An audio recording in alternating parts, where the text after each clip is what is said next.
After a year and a half of anticipation, DeepSeek V4 is finally here. Still free, still open source, and now fully ready for local deployment. Hello, welcome to AI Factory. Compared to the previous generation, DeepSeek V4 delivers significantly stronger agent capabilities. Its most advanced open-source edition, Pro Max, reaches an impressive 80.6% on SW Bench, putting it on par with the performance of Claude Opus 4.6. Benchmark after benchmark, DeepSeek V4 Pro Max holds its ground against top models, and in several key tests, it even pulls ahead, showing stronger reasoning depth, solid long-context performance, and highly capable agentic behavior. Compared to other major models, DeepSeek V4 Pro Max outperforms them in several benchmark tests, achieving higher scores in key evaluations.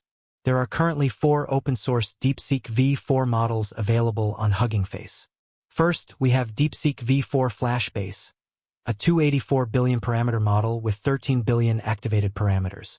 Second, DeepSeek V4 Flash, also 284 billion parameters and 13 billion activated, optimized primarily for text chat.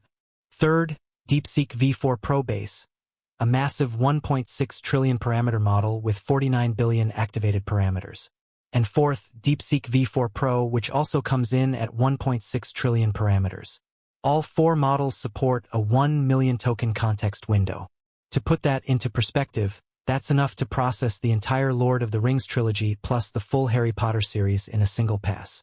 If you want to run the model locally for research, download the FlashBase version. But if your goal is chatting or general interaction, then Flash, Flashlight, or ProBase will give you a smoother experience. The model is now fully open source on Hugging Face. You can download it directly from the official page. In the next part of this video, I'll be testing DeepSeek V4's real capabilities, from code generation to long text understanding to how it performs inside OpenClaw and Hermes. Let's see what DeepSeek V4 can really do. For the first test, I asked DeepSeek to build a classic game, Tetris, but with a twist. I wanted a web-based version where you can play solo or compete against a computer opponent. Here's the prompt I gave. Write a web version of classic game Tetris. The user of game can play alone or compete with computer. When competing with computer, please add the following rules. If anyone removed 2 rows at once, the opposite side add 1 row at bottom with 1 empty space, square, randomly. If anyone removed 3 rows at once, the opposite side add 2 rows at bottom with 1 empty space, square, on each row randomly.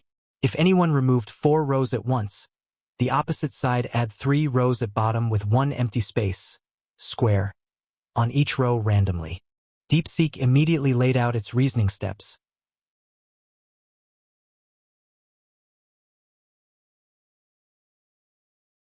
Then took some time to generate the full HTML file for download or direct execution in the browser.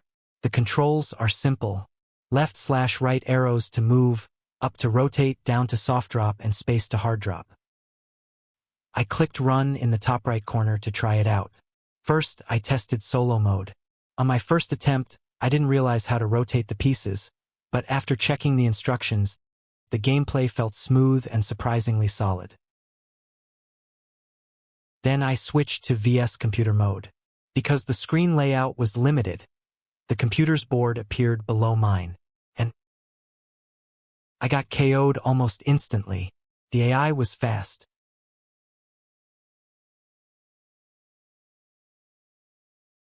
After downloading the HTML file, I opened it in my browser. Now that I had the full screen available in VS computer mode, I could finally see how the AI opponent played on the right side. And once again, I was defeated almost instantly.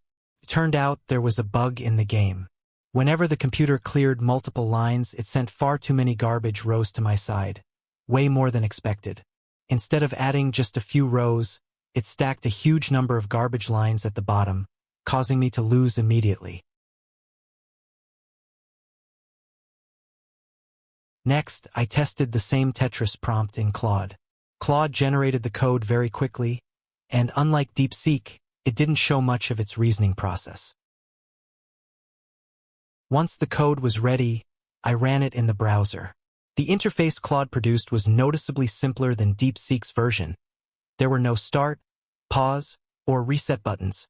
As soon as you choose solo or VS Computer, the game begins immediately. I went straight into VS Computer mode. One nice thing is that on Claude's website, you can expand the game window, so both boards appear side by side on the same row. But the moment the match started, I received a penalty row right away. Then the computer kept sending more and more penalty rows until I was defeated. There wasn't any bug in Claude's code, the logic worked correctly, but the interface felt less polished compared to DeepSeek's version. Overall, I'd say DeepSeek's coding ability is just as good as Claude's.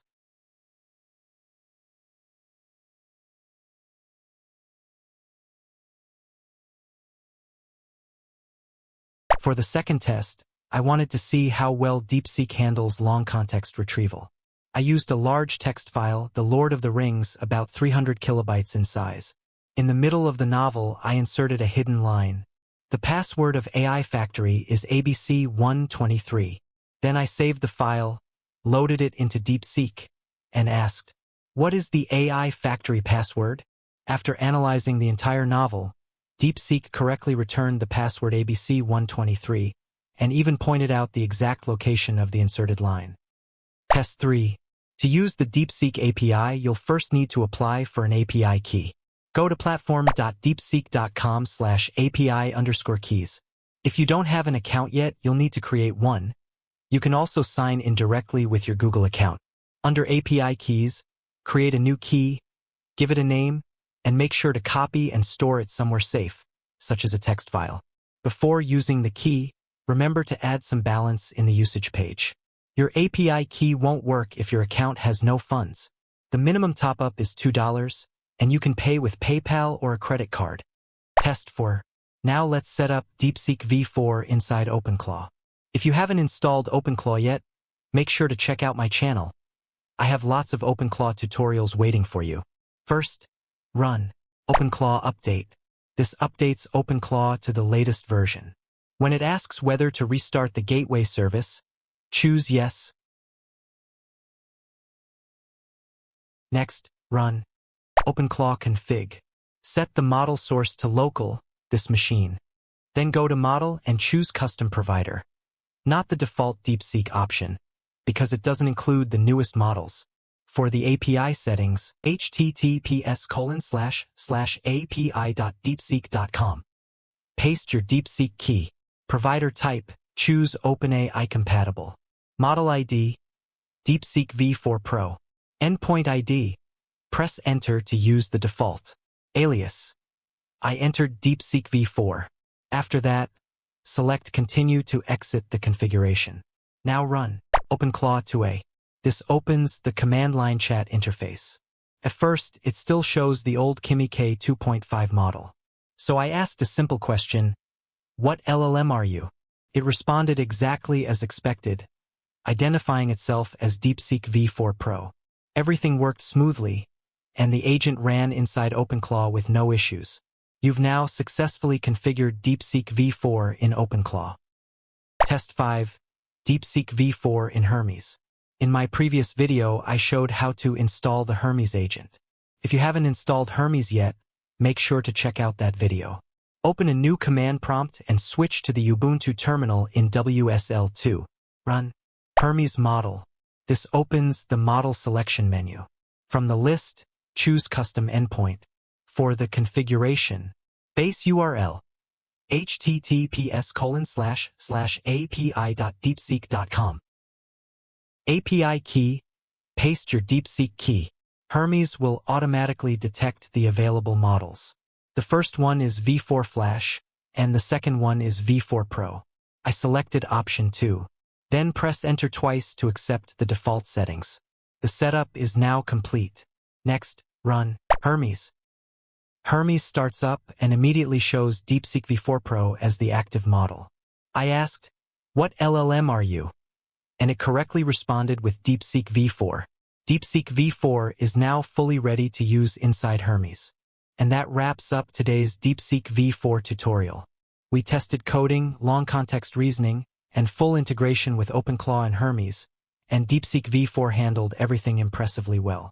If you found this helpful, make sure to subscribe and check out the other tutorials on my channel. Thanks for watching, and I'll see you in the next video.